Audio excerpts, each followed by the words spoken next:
Hey there, I'm Linda. I'm 22 and about to graduate from college. Exciting times, right? Well, let me tell you, getting here wasn't exactly smooth sailing. My mom, Sandra, had a unique parenting style. Darling, you simply must wear the Gucci dress to your graduation dinner. It costs a fortune, and everyone will be watching, she'd say. That was my mom, always focused on appearances. Me? I was happiest in jeans and a t-shirt, but arguing with her was like talking to a brick wall. Mom, I want to wear something casual. It's not a red carpet event. I protest. Nonsense. You're my daughter, and you'll dress appropriately. End of discussion. Yep, that's how our conversations usually went. But thank God for my dad, Michael. He was my rock, always in my corner. Princess, wear whatever makes you comfortable. It's your day, after all, he'd say with a wink when Mom wasn't looking. He made everything bearable. Even though he ran a successful business, he never let it go to his head, unlike Mom. Then, there were my lifelines outside the house. My best friend, Zoe, and my boyfriend, Travis. Girl, you're going to crush that valedictorian speech. Zoe squealed over the phone. Thanks, Z. I'm nervous, but excited too. You've got this, babe, Travis reassured me later that day.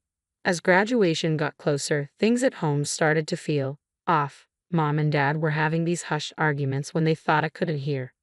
Sandra, we need to tell her. It's not right to keep this from her any longer, Dad would say. Absolutely not, Michael. You promised we'd never speak of it. Don't you dare ruin this for me, Mom would snap back. I had no clue what they were talking about, but it left a knot in my stomach. Still, I tried to stay focused on my future. I had great job prospects lined up, and I was ready to start the next chapter of my life. Little did I know, everything was about to change. If I had known what was coming, I might have skipped graduation altogether. But life doesn't come with spoiler alerts, does it? So, there I was, thinking it was just another milestone, completely unaware that I was about to get the biggest shock of my life. Graduation day. I woke up feeling like I was on top of the world. This was it, the culmination of all my hard work. I could barely eat, my stomach was doing somersaults. Linda, sit up straight and eat. You'll need your strength today, Mom said, her voice as sharp as ever. Dad smiled warmly. You're going to do great, sweetheart. We're so proud of you. The drive to the ceremony was tense. Mom fussed over my hair, my gown, everything. Dad was unusually quiet, and I figured they were just as anxious as I was. As I took my place on stage, I scanned the crowd. There were my parents, Zoe and Travis, all beaming. I took a deep breath and started my speech. Fellow graduates, esteemed faculty, family, and friends, today marks not just the end of our academic journey, but the beginning of our future. We've persevered through late nights, tough exams, and countless challenges. But we didn't do it alone. Our families have been our backbone, our support system. I grew more confident with every word. When I finished, the applause was thunderous. I felt invincible. But then I noticed movement in the audience. My mom was standing up. Weird? I thought maybe she was just emotional. But then she spoke, her voice ringing through the auditorium. I have an announcement to make, she said. I froze. Linda is not my daughter. She's not even Michael's daughter. She's adopted. The world stopped. I couldn't breathe. Was this some kind of sick joke? Gasps echoed through the auditorium as I stood there, frozen. I looked at my dad, praying for confusion or denial on his face, anything to prove this wasn't real. But all I saw was guilt, heavy and raw. I ran. I don't remember leaving the stage or pushing through the crowd. My legs just carried me until I found myself in an empty classroom, gasping for air. The door creaked open, and there stood Sandra, her face an emotionless mask. Why? I choked out. Why now? Why like this? She shrugged, her indifference chilling. You needed to know the truth. You're not ours. You never were. How could you do this to me on my graduation day? Oh, please, don't be so dramatic. It's not like it changes anything. You're still you, she replied with a dismissive wave. But it did change everything. My whole life suddenly felt like a lie. The door burst open again. Dad rushed in, his face etched with worry. Sweetheart, I'm so sorry. This isn't how we wanted you to find out. We spat. You knew too. This whole time. He nodded, tears filling his eyes. We adopted you when you were a baby. Your birth mother. She passed away shortly after you were born. We always meant to tell you, but But what? You thought lying to me for 22 years was better? I couldn't keep the venom out of my voice. Sandra scoffed, crossing her arms. Oh, stop being so self-righteous. We gave you everything. A good home, education, opportunities. I stared at her in disbelief. Get out, I whispered. Both of you, just get out. They left, Sandra's heels clicking against the floor, while Dad looked back, his face twisted with pain. My phone buzzed again and again. Probably Zoe and Travis trying to reach me. But I couldn't face anyone right now. How could they do this? How could they let me live a lie my entire life? And Sandra, no, not Mom anymore. How could she be so cruel as to announce it in front of everyone? I don't know how long I sat there, my mind spinning, the foundations of everything I thought I knew crumbling. Eventually, I knew I couldn't hide in that classroom forever. But I couldn't face the crowd either. So I did the only thing I could think of. I slipped out the back and called an Uber. As the campus disappeared behind me, it felt like I was leaving more than just a building. I was leaving behind the person I thought I was. Now, I had to figure out who I really am. For the next few days, I holed up in my apartment, ignoring calls and messages. Eventually, Zoe and Travis wore me down. They showed up with pizza and refused to leave until I talked. Their support gave me the strength I didn't know I had. I realized it was time to uncover the truth about my past. We started by searching through my parents' house when they weren't around. In a locked drawer in Dad's study, we found it, a manila envelope. Guys, I think this is it, I whispered, my hands trembling as I opened it. Inside were adoption papers, birth certificates, and letters. My birth mother's name was Elena. She was young, single, and died from complications shortly after I was born. As we were leaving, Zoe's phone buzzed. That's weird. Olivia, Sandra's friend, is asking to meet you urgently. Says it's important. I hesitated but eventually agreed to meet her at a nearby coffee shop. Olivia looked anxious as she sat down.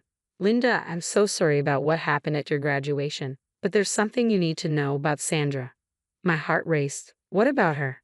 Olivia leaned in, lowering her voice. I overheard her talking on the phone last week. She's planning something terrible. What do you mean? She wants to get rid of your dad, Linda. I think she might hurt him. I felt a wave of nausea. That's a serious accusation, Olivia. Do you have any proof? She nodded and pulled out her phone. I recorded some of her conversations. I held my breath as she hit play. Sandra's voice came through, cold and calculating. Once Michael's out of the picture, all his assets will be mine. That brat hand won't see a penny. I just need to make it look like an accident. I almost dropped the phone. My hands were shaking so badly. There's more, Olivia said, her voice trembling. She's been talking to some shady people, planning something big. I stared at her, my mind reeling. Why are you telling me this? Because it's wrong, and you don't deserve this. That night, I sat down with Travis and Zoe, my heart pounding as I told them everything. We spent hours trying to figure out how to expose Sandra without putting my dad in danger. Finally, we had a plan. It was risky, but it was our best shot. The next day, I walked into Sandra's study, my hands trembling, but my voice steady. We need to talk. She looked up, irritated. What is it now? Sandra, I know everything. About your plans for Dad, the money, all of it. Her face went pale, then twisted with anger. You don't know anything, you stupid girl. I pulled out my phone and played the recording. Her eyes widened in shock. Where did you get that? She hissed. It doesn't matter. What matters is that it's over. You're not going to hurt my dad or anyone else ever again. Just then, Dad walked in, confusion etched across his face. What's going on here? I took a deep breath and played the recording again. Dad's face crumpled as he listened, disbelief giving way to horror. Sandra, how could you? He asked, his voice breaking. She tried to deny it, tried to explain it away, but the evidence was undeniable. Shortly after, Dad's lawyer arrived, and things moved quickly from there. Within a week, we had a family meeting. Aunts, uncles, cousins, and close friends gathered as Dad explained everything, the adoption, Sandra's betrayal, all of it. The room erupted in shock and outrage. Sandra stood in the corner, her face a mask of defiance, but I could see the fear in her eyes. I want a divorce, Dad announced, his voice steady. And I'm removing Sandra from my will, effective immediately.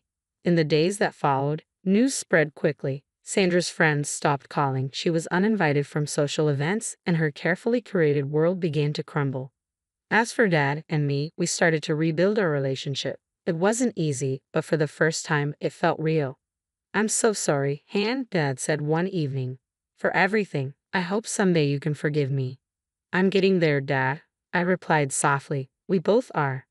A year passed, and life changed in ways I never could have imagined. I threw myself into my new job, excelling beyond my wildest dreams. Travis and I were still going strong, and Zoe remained my rock. One day, I overheard some colleagues gossiping. "Did you hear about that woman, Sandra? The one who tried to kill her husband for his money? Apparently, she can't show her face anywhere in town anymore." I felt a twinge of something, not quite pity, but a sad sort of understanding.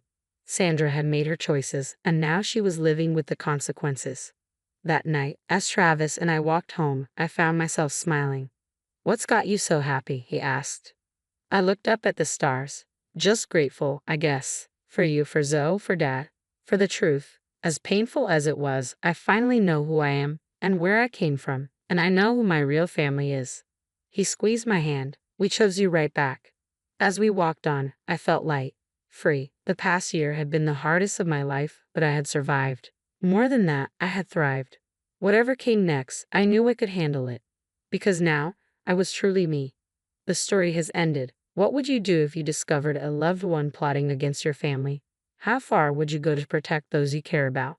Share your thoughts in the comments below.